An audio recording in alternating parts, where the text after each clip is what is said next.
Definition of the word talent development, a very big word. Talent, we look at it, special natural ability or aptitude.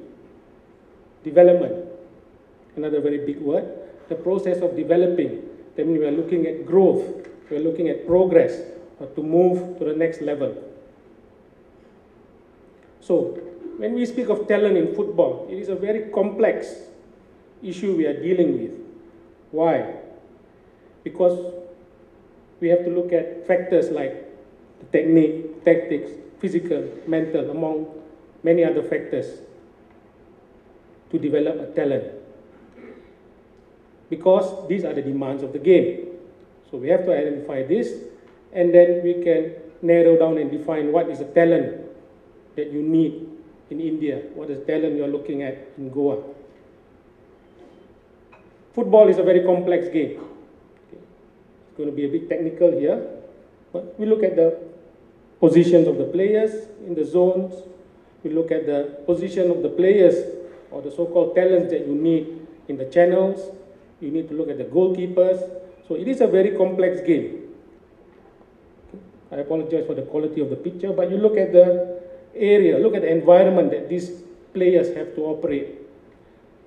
You compare that to a game which requires a closed skill. Football is a game with an open skill, a very dynamic environment. Okay, it's not static compared to this game. All right? The ball don't move if you don't hit it. There's nobody challenging you. You don't have an opponent. Compared to football or the other games, snooker or billiards. Right?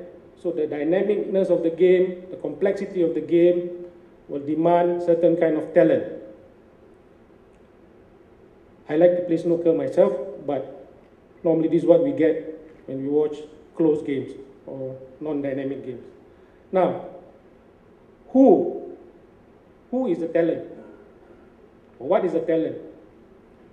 In this room, if I were to ask you today, who is the talented player that you have in the world right now? Who is the most talented?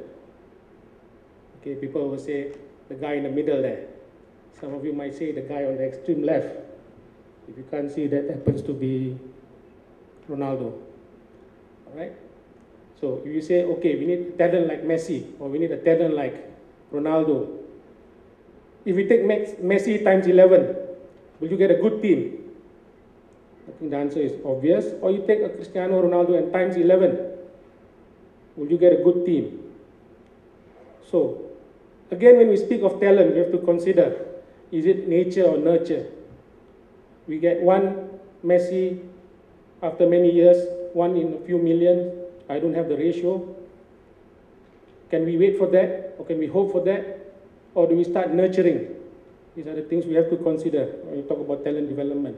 Should it happen by chance or by design? I was in India a few years ago in one of the provinces under Vision Asia, an AFC program, and as part of the feedback, we recommended some proposals. It was a bit critical. Some journalists in the panel challenged and said, it's not fair that we make some comments regarding the level of Indian football right now because we have Baichung Bhutia. For those who are not familiar with Baichung Bhutia, he's one of the best Indian players and has gone to play for a short stint in England. Then I asked the question, how many Baichung Bhutias do you have? With your resource, with your capacity, you should be building hundreds and thousands of Baichung Bhutias. And did that happen by chance, Baichung Bhutia? So you have to design. Okay? So that at the end, when we look at talent development, we should have quantity for a big country like India and quality. And this should be the end product. And this is where we can talk about the talent scouts coming in, the agents coming in, because there is quality. In a nutshell, when we talk about talent development, there are a few phases that we'll have to look at. One will be to create a talent pool. How is this created? Well, there are many ways, many options. We can look at it from the grassroots perspective, which has been one of the key areas that we've been speaking about since yesterday. some of the things that I'm going to say, I'm going to highlight, has been echoed again and again yesterday by many of the experts here, many of the people in this room. Even EIFF, Scott mentioned about importance of having grassroots program at the community level, at the school level, at the clubs. So create a talent pool within this enclave, within these areas. We can look at models of talent development. We can look at the Japanese model. We can look at the Australian model. We can look at the Thailand model. But again, how relevant are these, or how applicable is this to Indian football? Something that we have to think about.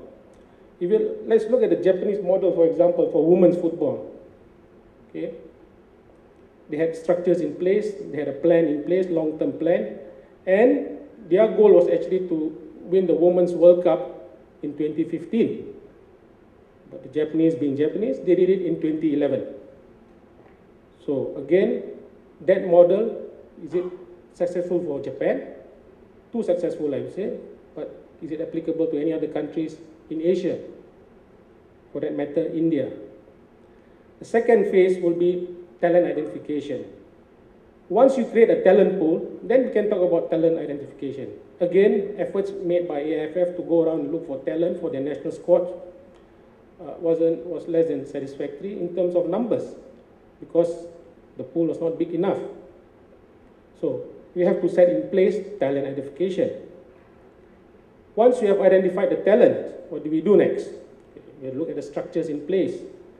We have to take into consideration the geography, the administrative factors within that country. We have to look at the philosophies and style of play that has to be developed for India, for the national teams. Not for Goa, not for Delhi, not for Mumbai, not for the states. To be aligned to the national teams. So that when the national youth coach or national team coach gets the players, we speak the same language. We play the same way, based on our strength. Then you need to look at your staff, who is going to do the identification. You have to look at scouts, you have to look at the coaches, you have to look at teachers, you have to look at parents. And it's not a closed process. It's always open. And again, yesterday we had some questions from the floor regarding inclusion of players into the training camp. It is a continuous process, because talents also evolve through time. And we look at the talent development itself. We have to look at the resources available within each country, and going down further to the member association level. We have to look at structures in place. What do we need? What do we have? We have to look at players' pathways. How do we develop these players as they grow, as they evolve through the ages? And we have to look at facilities. Again, another big area that was discussed yesterday. So, if you look at this chain, the philosophies, the style of play, will then again have to be delivered, have to be spread, because the coaches are the ones who have a direct influence, who are directly molding the talents for the future. So through a coach education program, instructors to the coaches, and eventually to the players. Okay? But be reminded again, we have to look at the right coach for the young players, relevant coaching styles. Age-appropriate competitions, another area that we need to look at to develop talent, in terms of the format of the tournament, in terms of how many number of match days they get, in terms of the pitch and the goal size, number of players to play. So these are the considerations that we have to think about once we start this talent development program. So Goa's initiatives, after hearing what was shared yesterday, it was really very, very surprising, I would say, what has been discussed, what is going to be planned, what has been going on. Now, Goa's initiatives has its strength, right? We have a lot of positives here. If you undertake a simple analysis, whether it's SWOT or pastel, I'm sure you can come to a similar conclusion. Football is a top sport. Like in some of the states, you are competing with cricket. Right? In some of the other countries in Asia, they're competing with other sports. So football is a top sport in Goa. So this is one of your strengths, one of the advantages. You have good leadership here, and it's individual driven. a lot of success models, a lot of success stories around Asia are actually based on strong individuals within the member association. The last few years have seen the rise of Uzbekistan in Asia. They have teams, youth teams coming through the ranks, winning qualification, winning championships. Even the national team did very well in the Asian Cup.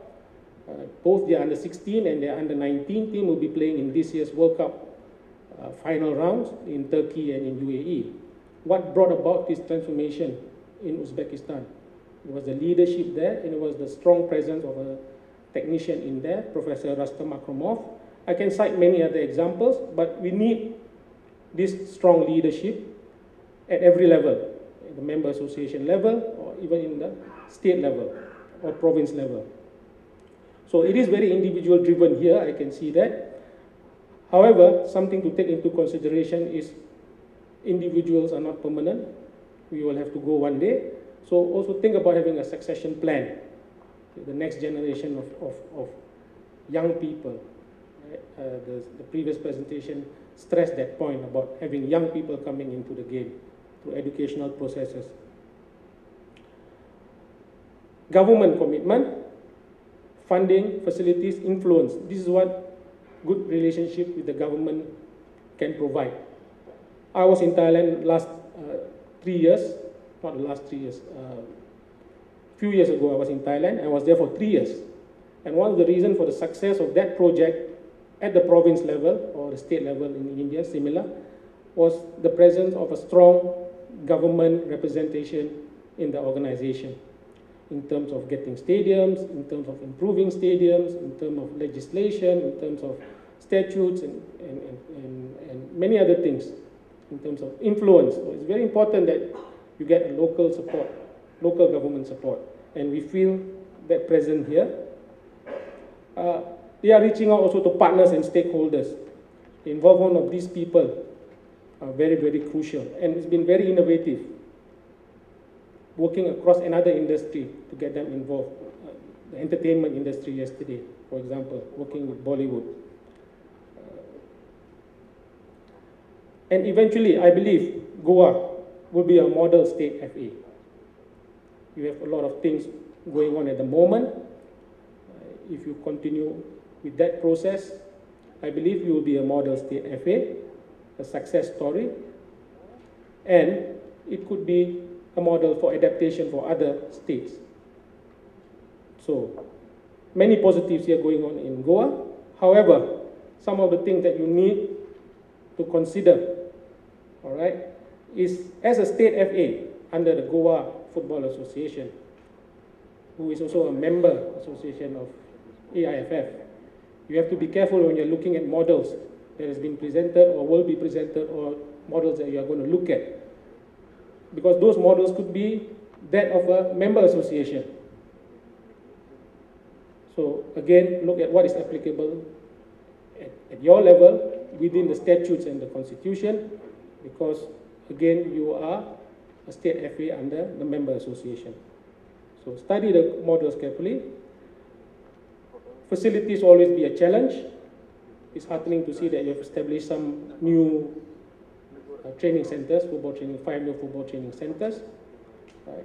But it's not only about building facilities, it's also about how you manage the facilities, how you maintain the facilities, who uses the facilities, the contents, the people that are managing it.